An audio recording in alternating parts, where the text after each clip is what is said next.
ఒక రాజైన కొన్ని సందర్భాలలో పోటీలు నిర్వహించేది. ఆ పోటీలలో చిరుత, నక్క, జింక ఆ మూడు పాల్గొనేవి. ఎప్పటికైనా చిరుతే ఫస్ట్ వచ్చేది. చిరుత వచ్చినందుకు నక్క బాధపడేది, నేను రాలేదే ఫస్ట్ అని. నక్క బాధపడుతుందని జింక నేను ఎల్లప్పుడూ ప్రయత్నం చేసేది. ఎల్లప్పుడైనా కానీ ఎక్కడైనా చిన్న చిన్న పోటీలు జరిగినా కానీ జింక ఆ పోటీలలో పాల్గొనేది. విజయం అందకపోయినా కానీ బాధపడకుండా వాటిలలో మళ్ళీ ప్రయత్నం చేసేది. ప్రయత్నం ఆపకుండా అలా ప్రయత్నం చేస్తుంది.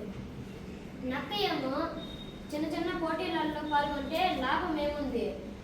నిజంగానే చిరుతతో పోటీ పడితే అది కాదా అసలైన సంతోషం అని నక్క ప్రయత్నించకుండా ఆగిపోయింది.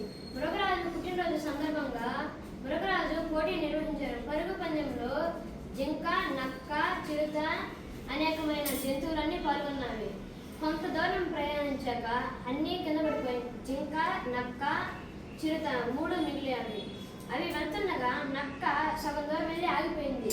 జింక వాటితో పాటు ప్రయాణించకుండా జింక చిరుతతో సమానంగా పరిగెత్తింది. కానీ చిరుత ఫస్ట్ వచ్చి జింక సెకండ్ వచ్చింది. అప్పుడు జింక సంతోషపడింది. ఈసారి నేను చేసిన ప్రయత్నానికి సెకండ్ వచ్చాను, ఈసారి ఇంకా ప్రయత్నం చేస్తే ఫస్ట్ వస్తానంటుంది.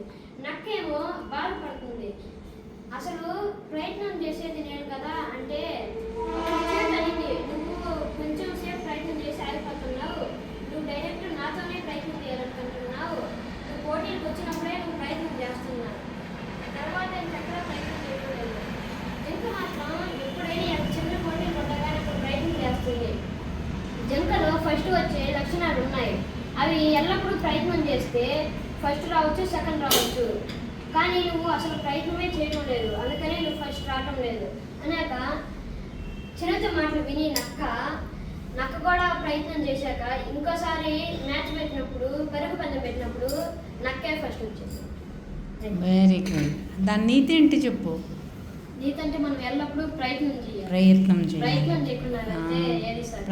ఎక్కువ ఎంత ప్రయత్నం చేస్తే అంత ఫలితం వస్తుంది. అది